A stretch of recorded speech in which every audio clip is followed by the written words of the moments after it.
You're listening to Mad Radio. Mad Radio. Mad Radio. Make a difference.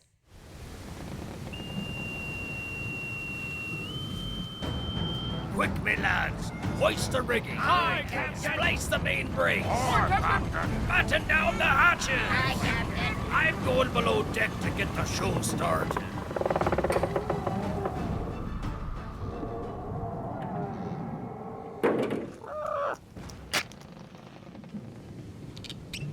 And now, the man who taught Tom Brady how to throw a pigskin. It's the original bumbling buccaneer, Brandon McCarty. Well, thank you, Petey. Welcome in, all you scallywags, you swashbucklers, landlubbers, hornswogglers, and salty dogs, to the Peg Leg Podcast, a show where we delve into the lives of fellow pirates and learn a bit more about the unsung heroes among us all. Arr! This week, we travel to the Science, Math, and Engineering Department, although it's going to be called something else soon enough, to speak with an individual who got her doctorate degree, along with her bachelor's degree, at the University of Arizona, that's Tucson, with a major in microbiology, and with an emphasis, I should say, in infectious disease, specifically pathogenic bacteriology. I said that right? You did. Okay. Congratulations. Oh, yes. She has multiple publications in scientific journals. She has multiple guest lectures on infectious diseases and historical pandemics. And trust me, that certainly helped out for the last couple of years when we had our COVID stuff. She has acted as advisor on pandemic panels. She is a purebred dog enthusiast. We will certainly get into that. She's held multiple board positions for select purebred dog clubs. She has won and competed at multiple national championships and local shows with select breeds. We'll find out what breeds those are, too. She has volunteered at Sutter Hospital in the substance abuse rehab facilities as part of a dog therapy team, and she's the author of 2 children's books, with a 3rd one on its way. We'll find out more about that as well. Ladies and gentlemen, please welcome to the poop deck, Erynn Lucas. Hi. How Glad are to be you? here on the poop deck. It's a bit tricky. Let's get right into this thing. How did you find your way to MJC? Well, so the short answer to that question is that I graduated, or was going to graduate with my doctorate, at the very same time that the one guy who used to teach microbiology at MJC was retiring. And just a stroke of luck, they brought me out for an interview, and I'm sure there were lots of quality candidates, but I somehow won the job and then convinced my husband to accept it sight unseen, which is really rather phenomenal for him to make such a big leap like that. So you were not in Modesto at the time? No. It's funny because when I talk to students and a lot of people around Modesto is the biggest city they've ever lived in. And this is the tiniest town I've ever lived in my life. And I don't even live in Modesto anymore. I live in Riverbank. But for some reason, those two things are the same to me. People are like, oh, no. I lived in Riverbank, and then I moved to Modesto. And I was like, oh, okay, cool. Small town living at its finest, or big city living, depending on your perspective. Right. So, yeah, I got hired, and that was summer of 2009 during the swine flu outbreak of 2009 and 2010. So it was real exciting there for that first semester. And then I've been rolling ever since. All right, so that's the short answer. That's the short answer of how I got here. Right. They hired me. That's the short answer. They said yes. That's a short answer.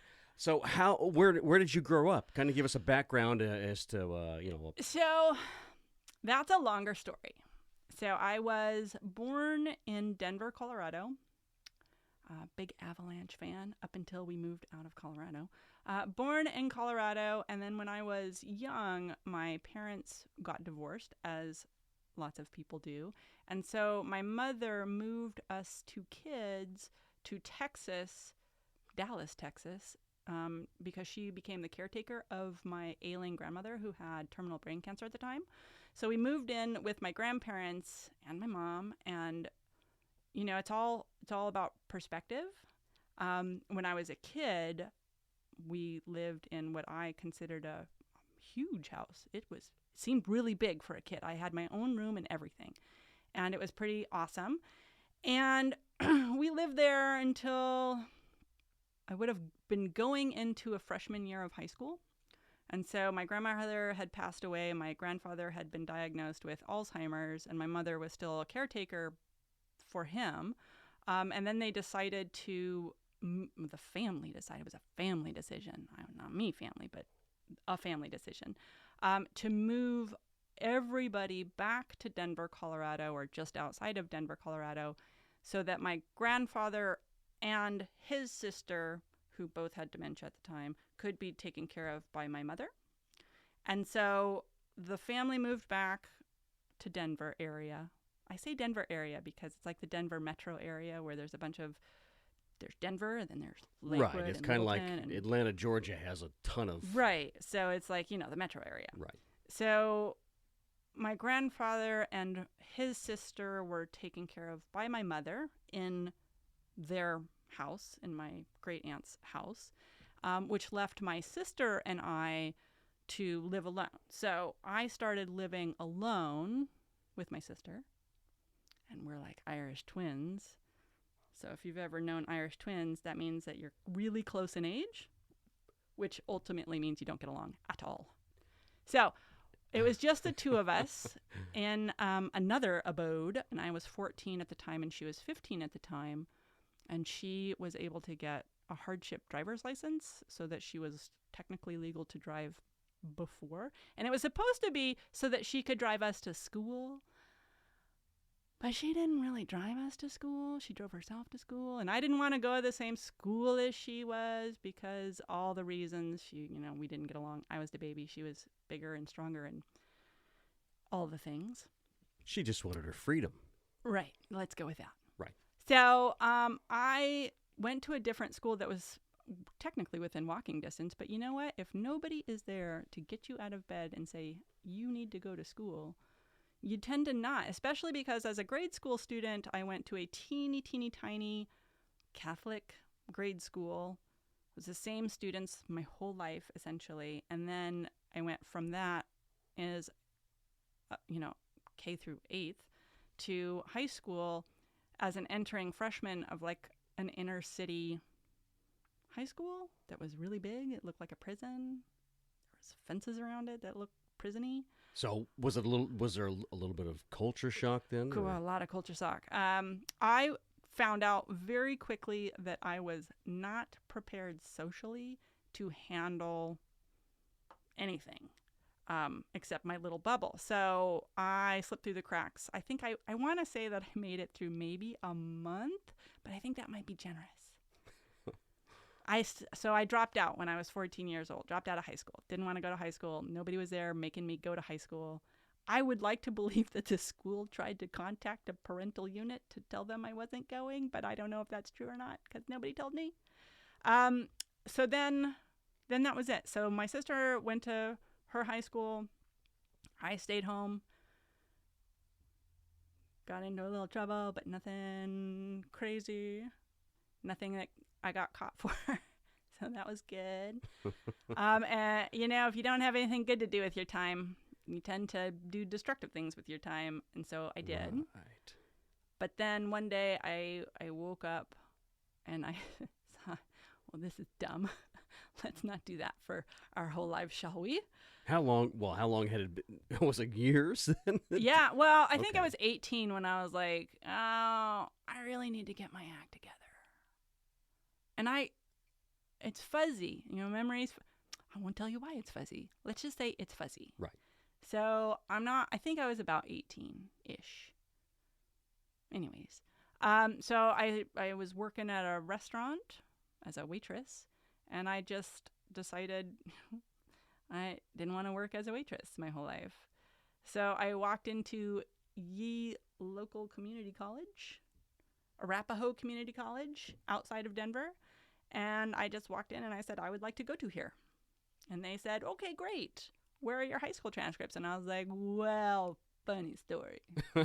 Oh, no. Those are not a thing.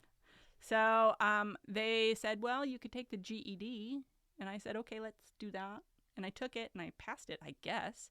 In which case, if that's true and I actually passed it, that's awfully shameful because I made it through, I don't know, a month of high school and I took it.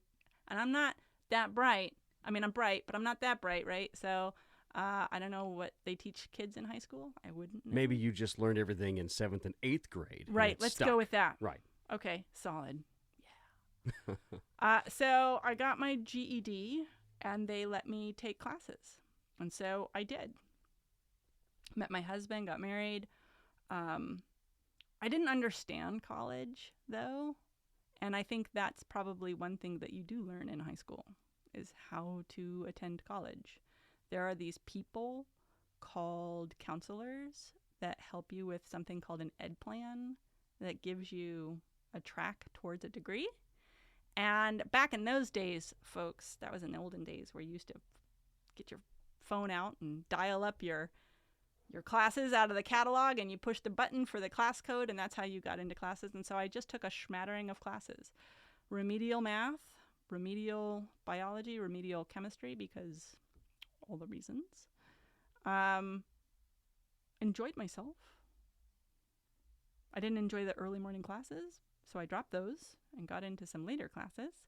And then was just kind of putzing along. And then I transferred from Arapahoe Community College to a wonderful place called the Metropolitan State College of Denver.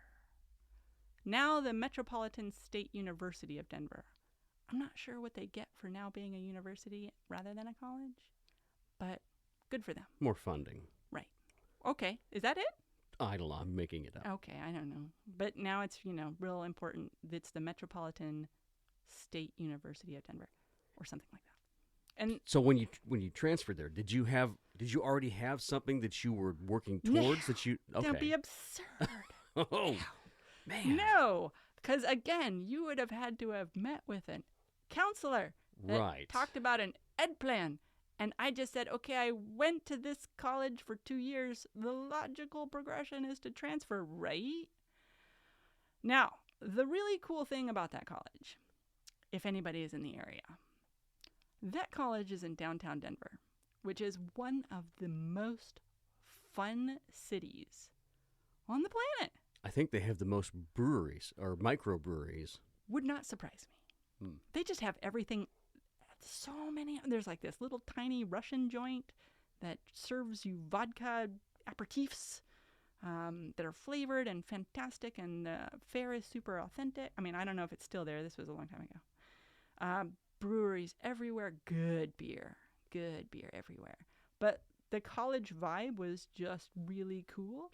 Yet it was, a teaching and learning college rather than a tier 1 research university where everybody does research and then kind of teaches. These were teachers who were focused on teaching, and if they wanted to do research, they had to take a sabbatical. So I just kind of fell into the sciences just because I had a friend who was in microbiology, and she's like, hey, you might like this. And I said, all right, let's try it. So I took it, and I was like, hey, you're right. This is pretty cool. Let's do this. Still had no track at all. And then my husband got laid off. And that was a bummer from his job. His job as a professional snake breeder for a collector. And so that's what he did as a job. And then he got laid off from that job. So we moved. And I had some family in Tucson. Was that a collector of, are we talking poisonous snakes or are we talking No, okay. Venomous snakes. Venomous. They're not Venomous, I'm poisonous. sorry. They're venomous. That's the right terminology. No, so it was he started as a private collector. It's actually, it's not a secret. Chad Brown, formerly of the Seattle Seahawks, Okay. was really quite passionate about reptiles. And so he had a private collection. hired some people to take care of these things. I mean, we're talking high end. We're talking like $10,000, $15,000 snakes. So my husband started working for him. They ended up turning it into a commercial business. I don't know how it's doing. They'll let my husband go. Can't be doing that well. But my husband was in charge of breeding beaded lizards and Gila monsters and some of the higher end colubrids, which is like rat snakes and things like that. And so when they laid him off, we had to just be like, well, what do we want to do? And so we decided to move to Arizona because I had some family there. And so up we went to Arizona. Tucson, Arizona. So when we got there, it's really hot there. Right, because you had come from a climate that was not as hot. Right, yeah. So the first winter we spent in Tucson, we laughed our, can I say ass? Sure. Can I say that? Yeah. We laughed our asses off at all of the Tucsonians wandering around with their coats because we're just like, you guys don't understand cold. Weirdos. Turns out your blood thins, and like the next year I was like, oh, it's so cold. Oh, it's 40. Brr. So still didn't talk to a counselor or any of those people that would probably be super helpful. And I was waiting for residency because, I was broke. We were broke. So we didn't have any money, and I couldn't afford to pay for out-of-state tuition, even at University of Arizona, which is ridiculously cheap to go to on the grand scheme of things. So I went to Pima Community College, local community college, while I was waiting for residency and just took some classes. Because in Arizona, it's a land-grant university. So those of you that are out there, if you don't know, University of Arizona is a land-grant university. So it's a guaranteed transfer for residents. They have to accept residents if they come from well, at least it used to be. I don't know if the rules are the same now. It's all different. So I went to Pima Community College, which guaranteed me entry. I didn't even have to take an entrance exam or anything for the University of Arizona. They just had to say yes. And then finally, I had to meet with a counselor. To make a plan. To make a plan. Finally, they were like, well, yeah, we'll let you in. You're guaranteed entry. However, you have to meet with this counselor. So I sat down with the counselor, and I'm like, yeah, I'm basically like a senior. I'm basically like a senior because I've been in college for this many years. And she's like, well, let's look at your coursework. And she looked at my coursework, and she's like, well, the good news is that you can minor in about everything because I had taken just seriously such a smattering of random classes. She's like, but if you want a degree, you still need to go full-time here for 2 years and basically only take upper division science classes because you haven't taken any of those. And I was like, oh, what? Excuse me? I'm a senior, though. And she's like, well, time served does not equal a degree. That was totally news to me. So you were about to put both feet in at this point. Yeah, I mean, I did, because I was like, well, what else am I going to do? Right. So I said, well, all right, fine. Let's sign up for this. So I then finally, in earnest, that was probably, 2003-ish? 2002, 2003. I finally decided, okay, we now have these classes. I had a list and everything. I need to take these classes. So I took those classes. And so it was 2 years of essentially nothing but 300 and 400 level, which is upper division, science classes, which was fun. You didn't get burnt out at that point? You would think so, but no, I wasn't kidding when I said it was fun. Let's be honest here. Okay, chemistry, not as fun. Sorry, Laura. But chemistry and physics are like math, but with liquids. And that is a very linear science, and it's, from my perspective, not as exciting. If you put 2 of these together with 3 of those, you will automatically get 6 of these other compounds, and that's just how it goes, and it goes like that all the time, and if you do your calculations correct, it'll be that way. And I was like, ugh. So I think I had like a 2.5 GPA in my minor, which was chemistry, because I was like, I can't possibly be bothered to study super hard for that. I'm not really sure if I care what a nucleophilic attack is on this chemistry. Turns out, though, 20 years later, chemistry is really important.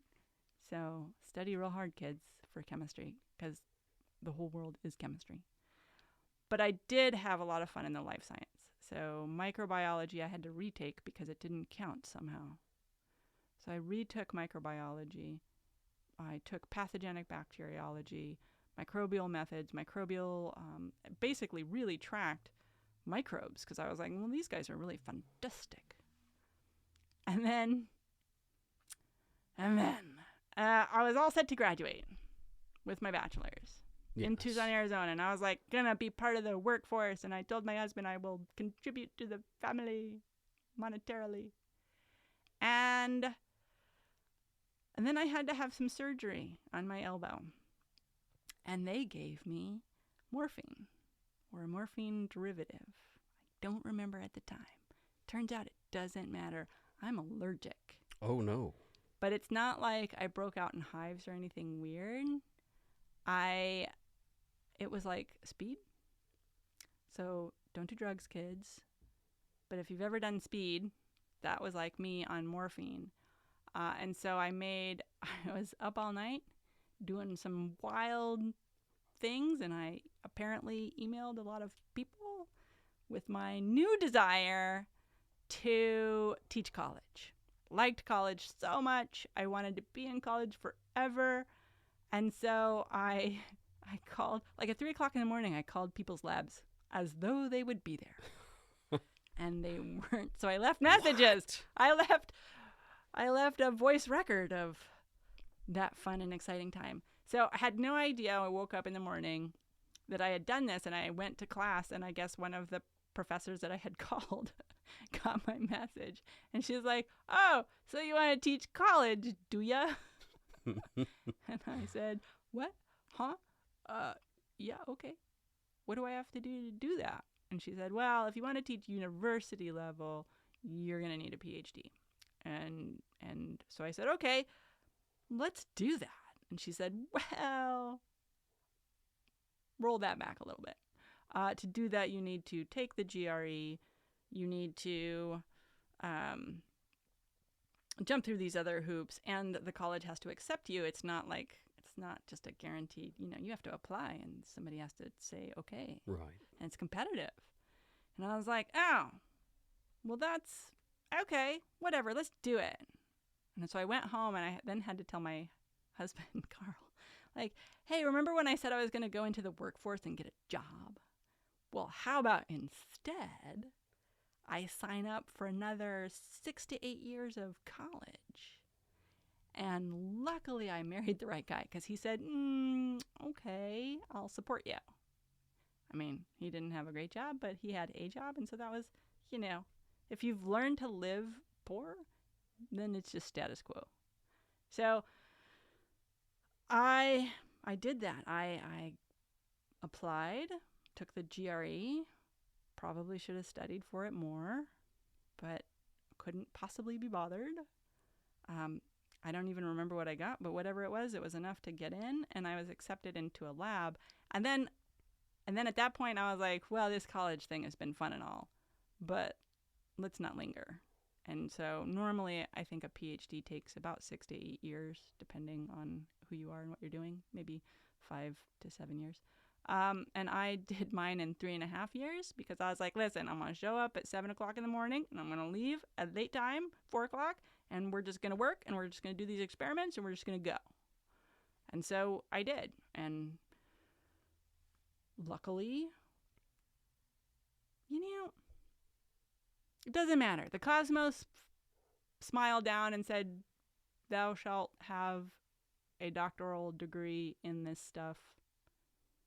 And so I took it. And all through that experience, to fund it so that I could get paid to do that, I taught lab classes at the university. So I really got the bug of lab classes and doing lab with students and showing them all the cool things that microbiology is all about. So was all set to graduate. I started looking for a job. MJC, my stroke of luck. There's like, seriously, there was one guy teaching microbiology. And that one guy chose that one semester to retire right when I was going to get my degree. It would never have happened any other way. If he had waited one more semester, I would have gotten a job somewhere else and done something else. What else? What other allure was there? Well, I guess except for the position, the job. But normally people would steer clear, at least now, of California. Maybe it wasn't that way back then. Really? I mean, I came from Arizona. Have you been there? Right. Like, it's the Wild Wild West out there. There are people like with hip cannons that go to the gas station, walk in and buy their pack of cigarettes with a 45 strapped to their hip. I'm okay with not being there. No, actually, I limited. I mean, it was the 2008. The economy took a crap. Right. And the housing bubble burst. There were financial problems everywhere. The fact that anybody was hiring at all was exciting. And I did limit my search to states that I could live in. And California was a big one. So, when I got here, it's funny, actually. I had never heard of Modesto. Never heard. This is a tiny town. Really and truly, it's a little tiny town. Well, we have a lot of bad people that have come from here. And good people, too. Well, I'm from here now. Right. So I'm good. So I stayed when I came for the interview, I stayed at that Clarion Inn. Well, it's not there anymore, but it used to be the Clarion Inn. And so I marched myself down to the bar and I said, "Hey, barkeep, what is Modesto known for?" And he was like, "Well, actually, Scott Peterson is from here, and this is the hotel where they did all of their interviews." And I was like, "Oh, okay. It's great. Great." So, I thought, well, but it's 2 hours from the Bay Area. But I actually, when I first came for the interview, it was 3 hours because I got my very first introduction to Bay Area traffic, which was horrifying. It's terrible. But Tucson only has one highway. So I was like, look at all these highways. They go everywhere. It's fantastic. So then I moved here. And it was, I had an interview in April. And everything was green. And I was like, this place is so green. It's so fantastic. Look how green everything. Because I was from Tucson. I was like, look at all this grass. They have grass here. It's so great.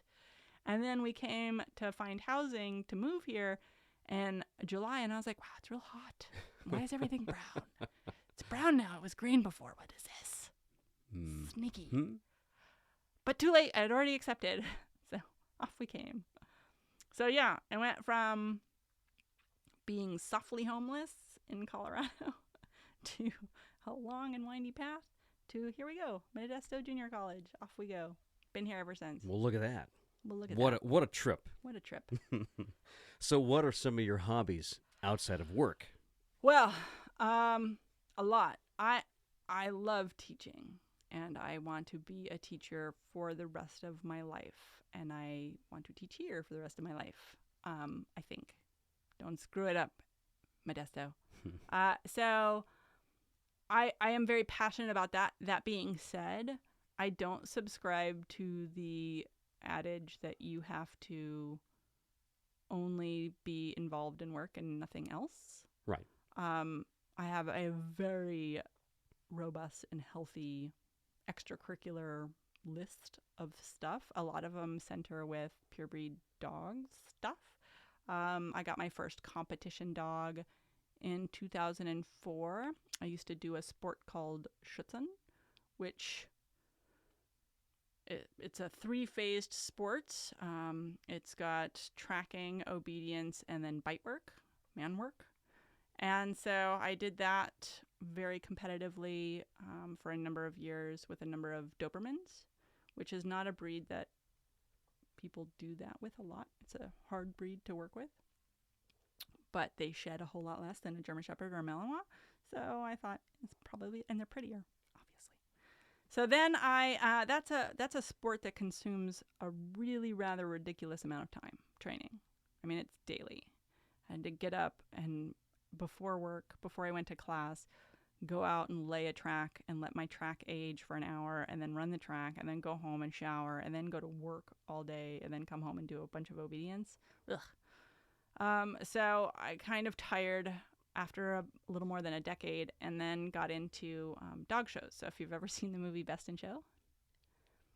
Oh my God, you haven't? I'll have to check it out. It's a cult classic. How can you not have seen that movie? I must have slipped my my purview or something. Have you seen A Mighty Wind? Yes. Okay, so it's the same people. Okay. So it's those people. They did a parody, shockingly close to the real deal, of dog shows. So have you heard of Westminster Dog Show? Yes. It's on TV. Okay. So I don't go to the idea of going to New York in February is not generally on my list of like I need to go there. It's but just cold. It's right? just cold and there's a lot of people and there's dogs and so they poo and they pee and you gotta clean it up. But I do now we could say like every weekend almost I am at a dog show or going to a dog show and so I travel around a lot to do this sport with my current dogs. I still have a Doberman, a token Doberman, but I now work mostly with sighthounds. So Whippets are my preferred breed currently, which is like if you've ever seen a greyhound, it's like a small greyhound, travel size greyhound. Interesting. Yeah, and I also semi-professionally handle other people's dogs. So people pay me to trot in left-hand circles slowly and daintily with their dogs. I don't understand why they do that, but okay. It's fun. It's something. Hey, here's what I don't have kids, and so I don't have anybody's college fund that I've got to pay for except my own. I'm still paying for it and will forever. So I can waste my money traveling to these silly things where I pay entry fees and gas fees and travel all for a 25-cent ribbon that I then probably throw away because I've got too many. It's all dumb. My dog has an advertising campaign. Are these? I'm thinking to myself, these dogs win a lot of awards, right? It's not really. They do. It's not really the owner. It's kind of Yes. the owner does the I legwork, present but the dogs, Right. and they win. So does that give the dog more clout for breeding then? It does, although I'm aggressively restrictive on that. Okay. So my old dog who his accolade, the one that the book is all about, those two books. We'll have to get to that. Yeah. He did a lot of winning, but he only sired 3 litters, and I took him off the breeding market because he stopped passing his cardio. So this is fun. So I just have a doctor, and I go to my doctor sometimes when I have a problem. Right. My dogs have a GP. They have a cardiologist. They have a chiropractor and acupuncturist. For the dog. For the dog. Canine athletes, they do all the things. So, yeah. I don't know where we're going with that. Well, I don't think that people even think about how in depth these things go. Yeah. I flew. Well, this is a fun thing about dogs. You get to talk about bitches all the time. So I flew my bitch all the way to Amsterdam and then drove from Amsterdam with my bitch down to Rotterdam to do a breeding. Yeah. So it's big time. It's big time deal. Nice. In my own head. So let's get into the books then. Yeah, so the books. When I got I call him my old man Whippet. It was the second Whippet I ever got. His name is Carson. He was named for people that show dogs like to have litter themes. And so when he was born with his little brothers and sisters, the breeder decided the litter theme would be Downton Abbey. If you ever watched Downton Abbey. Okay. So he's named after the butler. Carson. And so his registered name is At Your Service because, Butler. Anyways, it's all ridiculous. It sounds so much more ridiculous now that I'm telling somebody who's not in the fancy. Right. But he had such a quiet and unassuming demeanor, and a dog that made soft eye contact with people so much. Like, I've never met another dog that makes the most soft eye contact with humans ever. He's got these great big black eyes, and he'll just stare at you, unassuming. Like, there's no threat or anything. It's not a hard stare. It's very soft. And so I was like, well, this is probably cool. Let's try doing some therapy work. So I got him certified for therapy work, and we started doing library read programs where kids would, that if they're having some trouble reading, they can practice reading to a dog who's obviously not going to judge them. And, they can pet the dog and show him pictures and all of this stuff. So I thought, well, that was fun, but wouldn't it be fun for the kids to read a story about him? Because not everybody knows what a whippet is. People only sometimes know what greyhounds are. And so he's kind of a funky looking dog, kind of skinny. And so I said, well, I'm going to write this children's book.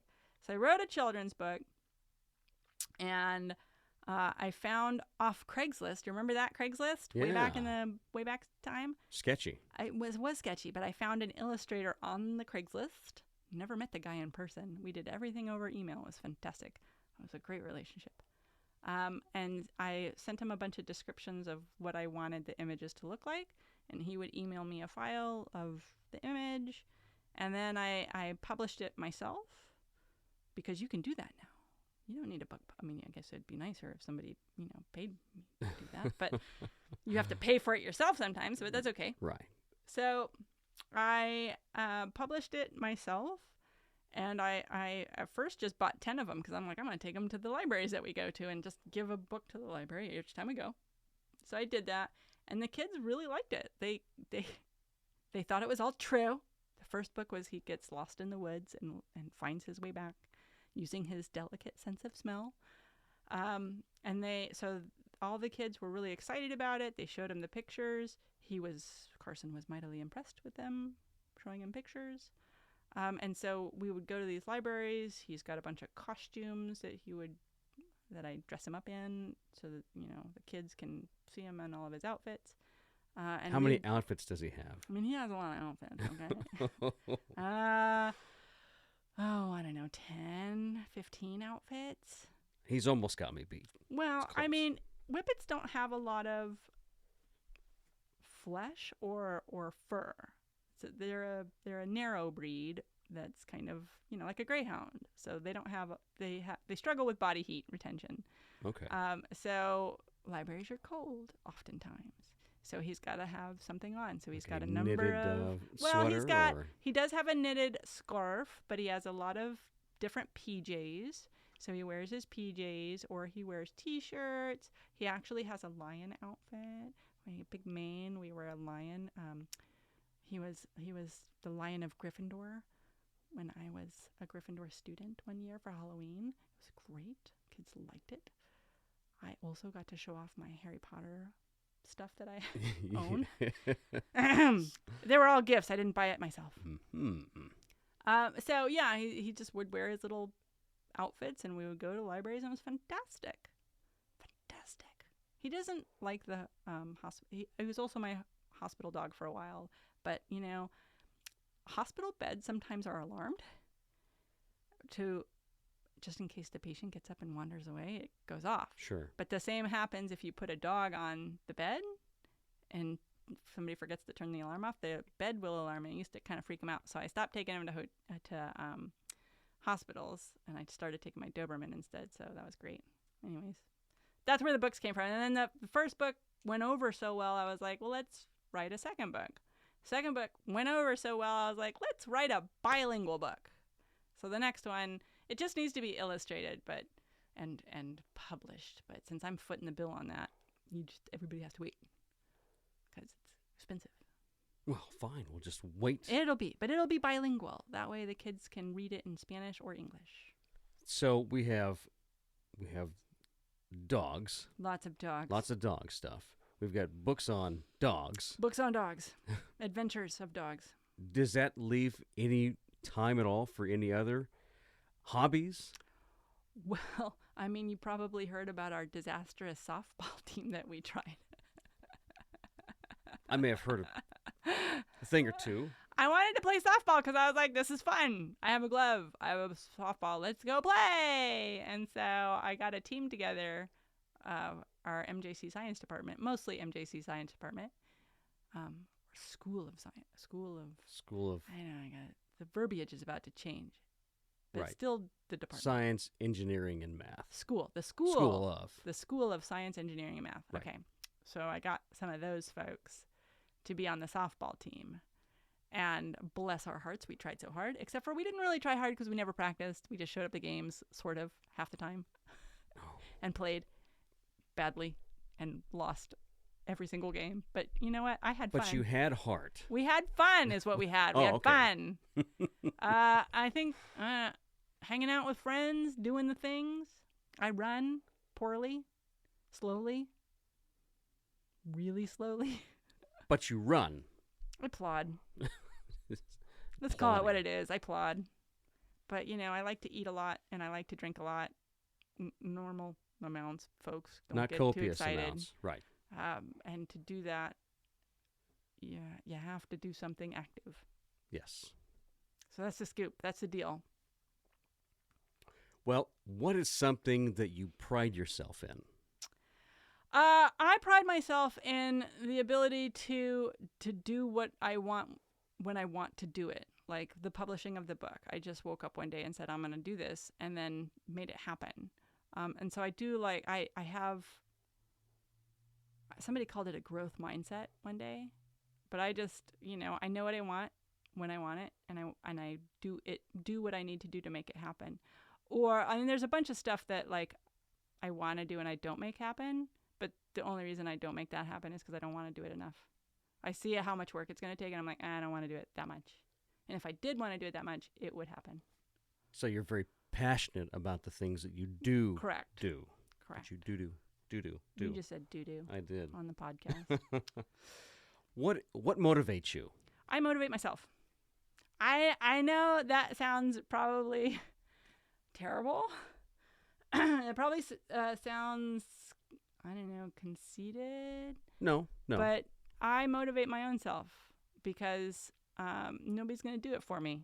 I grew up in my life and nobody will do it for you. If you want to do it, you have to do it for yourself, or at least start the ball rolling. People will help you, but you have to start it. What do you like about the MJC community? That's a really close question, actually, to the question that when I got past the first round of interviews, when I interviewed for this job back in 2009, they had me back for the second. And the second interview was with the president and the VP, who are different than the president and the VP now. Yes. But they asked me a very similar question, and I think my answer probably is what landed me the job, and that the student population are my people. I'm a product of not just one community college, but two community colleges. And I see that our student population is a lot like me. Maybe they weren't successful in high school, or maybe they aren't sure what they want to do or how they want to go about it. Or, my very first semester teaching here, I had a student who was 65 years old. She wanted to, at 65 years old, she wanted to go to nursing school so that she could better able care for her husband who had nursing needs. So she was willing at 65 years old to go through the prereqs, get into nursing school, go through nursing school in order to care for her loved one. And I was like, you are my people. That's that's my dedication. people. So that's what I like about MJC. It's filled with students who have somewhat, not all of them, but some of them have, somewhat shady pasts, or pasts that aren't as linear as the archetypical college-bound student. And I like those people. They're real people. They are good people. And if I can help them, show them how cool science is, then that's something I like. And that's why I got hired. Thank you, President. I can't even remember who was the president at the time. Some dude. Where's your favorite place to eat? Could be in town. It could be. I know that you're out in Riverbank. But so there's a restaurant in London, England, called the Archipelago, and it is all exotic fare. And I am a student of Andrew Zimmern. Do you know who Andrew Zimmern is? That's not the guy. No, that's another Zimmerman or Zimmerman. Okay. No, I don't know. Andrew Zimmerman has a show, like a travel show or a food show, and his motto is, "If it looks good, eat it," regardless of what you think it might taste like, or if it sounds gross. If it looks good, eat it. And I have taken that to heart, and I will try anything. I will literally try anything. And Archipelago features exotic fares. So things like lots of insect-based items, or zebra, or alligator, or all kinds of weird stuff. And it was all fantastically prepared and super delicious. Now, I agree that, I can't eat there all the time. It's wildly expensive, probably. I don't know. I was just taken there. I didn't pay for it myself. But yeah, if you have something funky like haggis, I'm telling you, haggis, man, it's good stuff. The only thing I don't like to eat are diapery stuff. So, like intestines. Plus, I'm a microbiologist, and that gets a little bit tricky microbiologically. I bet. Because that's the pooper. Yeah. So I try to stay away from the pooper. But other than that, I will try anything. Now, locally, it's not so much of a place to eat, but rather what I'm craving. So La Paria just opened a new one on Oakdale and Sylvan, I think. Okay. And anyways, they have this ghost pepper burrito. I'm out. Listen, it sounds too hot. Listen, you can't go anywhere the next day. You gotta stay home, okay? Right? You gotta stay home. The first time I ever ordered it, the lady was just like, "This is not for gringos," and I was like, "Challenge accepted." And I ate it, and it was burnt the crap out of it, but it was so delicious. But yeah, and then I tried to run the next day. No. You got to stay home, and you got to stay quiet. So spicy foods. Spicy foods are good. Okay. All right. Spicy foods are good. And then otherwise, my husband's a great cook. So other than that, and I love a good molcajete. Places have good molcajete. Other than that, I eat at home because my husband prepares amazing dishes. He feeds me. I need to be fed. What are some of his dishes that he? Well, he likes to experiment. So we've had some weird. It's not weird. It's delicious. Like a lot of Mexican fare, tacos 8,000 ways, a tamale pie, enchiladas are so good. I'm seeing a pattern here. I like a lot of Mexican food. True story. We eat a lot of, I don't know, all the things. All the things he puts in front. He made zucchini fritters. Because we have a zucchini plant. We have one zucchini plant, so of course we have 8,000 zucchinis right now. And so he looked up things to do with zucchini, and fritters were a thing. So now we've been munching on zucchini fritters, which are delicious. I ate some today because we have a lot of zucchinis. Yeah. Well, tell us a funny story or experience that you've had.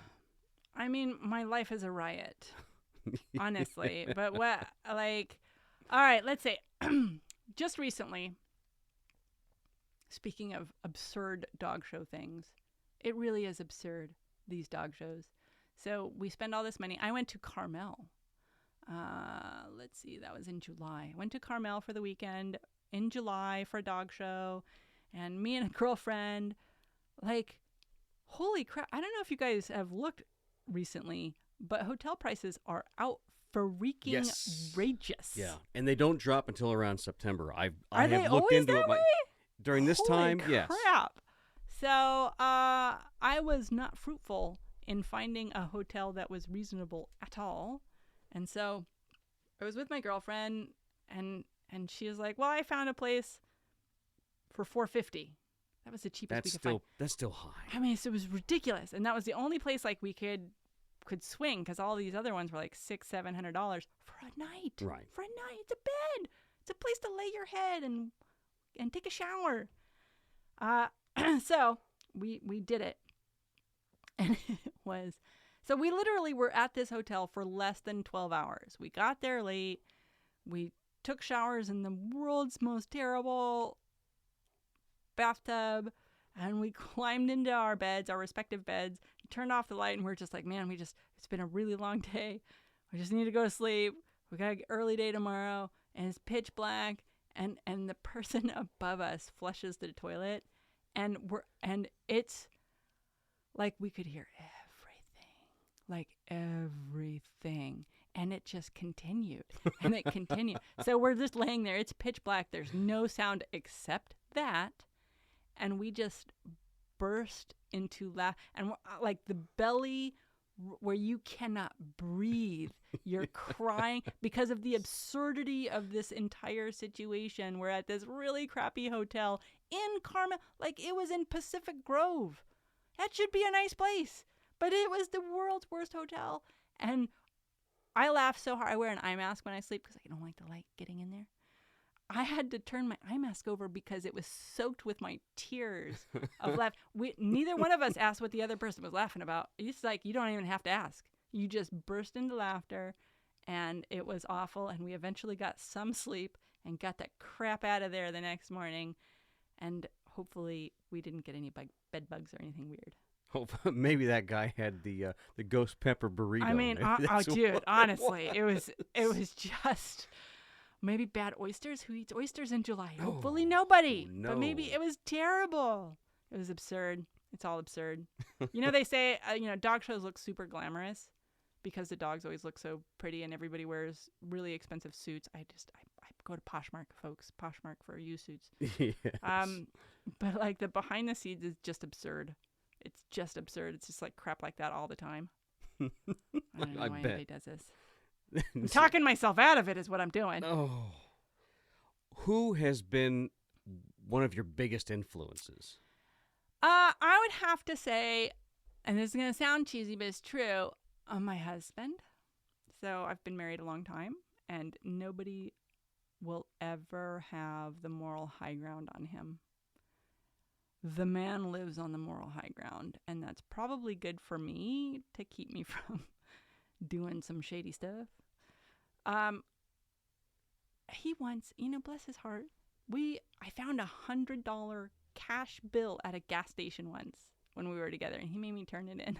Somebody may have lost that, and I'm like, yeah, I'm putting it in my pocket. And he said, no, you can't do that. You have to turn it in. And I said, there's nobody here. But it'll always come back to haunt you, though. Will it, though? Well, you know what? I would have done the same thing. I don't like it. I just feel like I'm stealing from someone else. It was on the ground, unattended. There was nobody around. We were the only ones there. But that just means that so what you're saying is I'm a bad person. Easy come, easy go. Yeah, well, Right. that was his. He does what he thinks is right, regardless of anything else, and that is, I think, pretty awesome. I have been guilty, and I know lots of people have been guilty of kind of having, the ethics of convenience or the morals of convenience. When it's convenient for me to be moral and Right. ethical, it's real easy. When it's not convenient, I'm glad he's there to help guide me because he's a real good person. Nice. If you had a free plane ticket to anywhere in the world, where would you go and why? You putting me up in a hotel too? Sure, yeah. There's no place I don't want to go. You have to choose one. Somewhere. When? Anytime. Oh, that's awfully vague. Because Well- where I want to go in summer is different than where I want to go in winter. Well, just choose a place that you've always wanted to go, and you have a free plane. You don't even have to pay. You don't have to pay. All right. If I don't have to pay, I would go right now. I would either go to Costa Rica or New Zealand, or hit up Costa Rica and then go to New Zealand. Why? So Costa Rica, it's a actually. So I've always wanted to go to New Zealand ever since Lord of the Rings came out, because I'm a nerd. But a pandemic purchase of mine was a treadmill. Okay. That has the little video, and you follow the trainers and they train you, and Like a Peloton, but just it's a treadmill. Nordic track, but Okay. it comes with the iFit training program, and so you can follow these trainers, and they go on specific runs, and they control your machine, or the program controls your machine, so it speeds you up or incline or decline. And so one of the programs I did was in Costa Rica, and it was fantastic. I now need to go there. You've already been there, though. I have not been to Costa Rica. You ran there. No, that I feel like it smells probably different in actual Costa Rica. So I did a New Zealand running program with, I call him New Zealand guy, even though he was an American. I can't remember his name. Zach maybe? Zach something. And I did the Costa Rica program, and the scenery is just breathtaking. It's breathtaking. And the hiking looks amazing. I'm now doing an Italy one, so I probably also need to go to Italy. There's actually no place on the planet that I don't want to go. There are places that I don't want to go right now.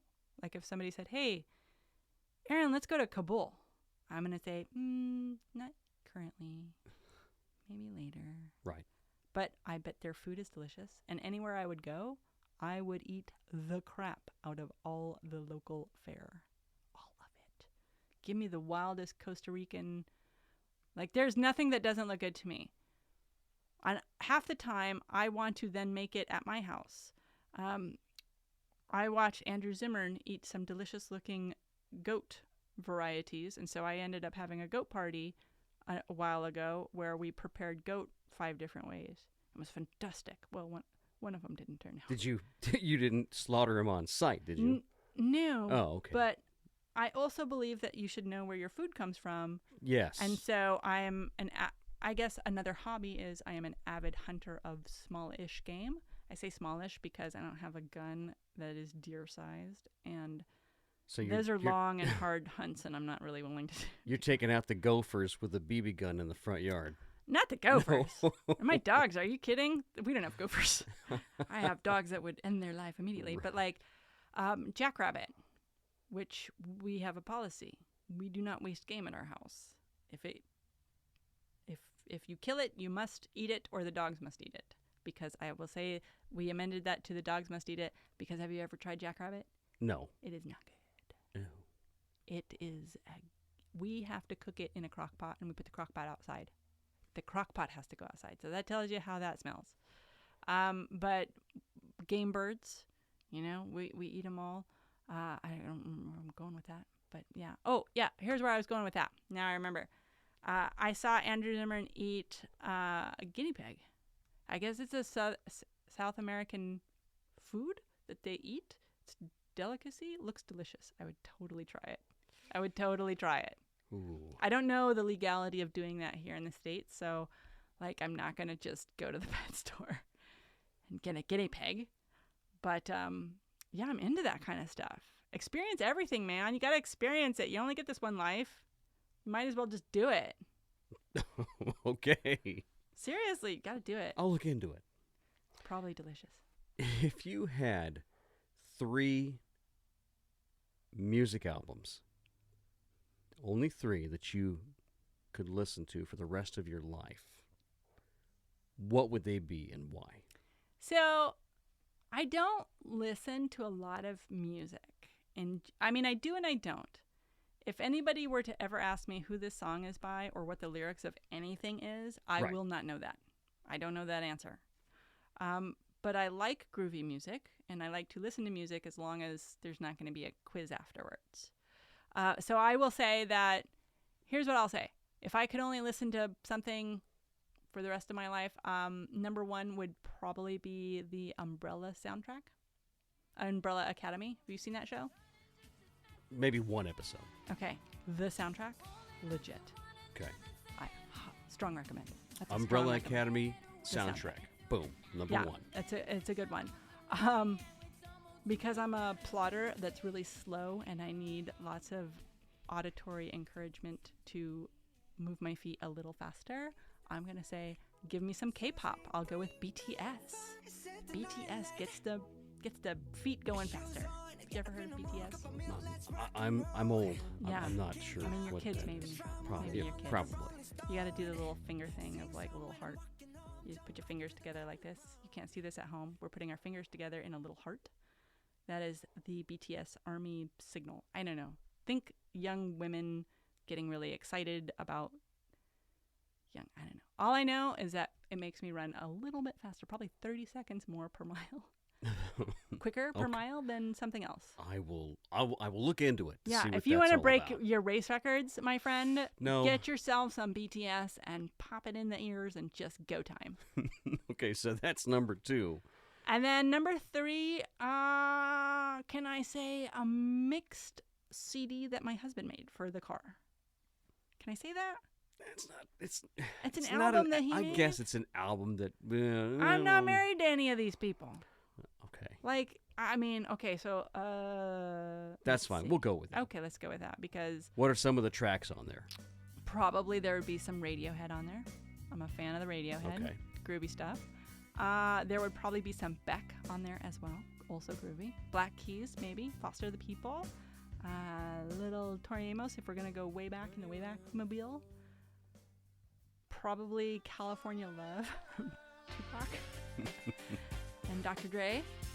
So it's a collective. That's why. So you see, like, all of these different things, they do not go together. Right. So I don't really have a genre. I went from BTS to hip hop to pop and all the things. That's why I like Umbrella Academy soundtrack. It's got all the things, even banjo playing with some real questionable lyrics. Real questionable. I actually looked it up one day. There's a track on there that's just, Interesting. not good. I just think of Deliverance when I went for some Yeah. reason. I mean, also banjo. Right. This is a little catchier of a banjo with way less horrifying backwoodsy connotations. Or not really, actually. The lyrics are pretty dodgy. Parting words of encouragement. I would say, 1, it's never too late to change your mind.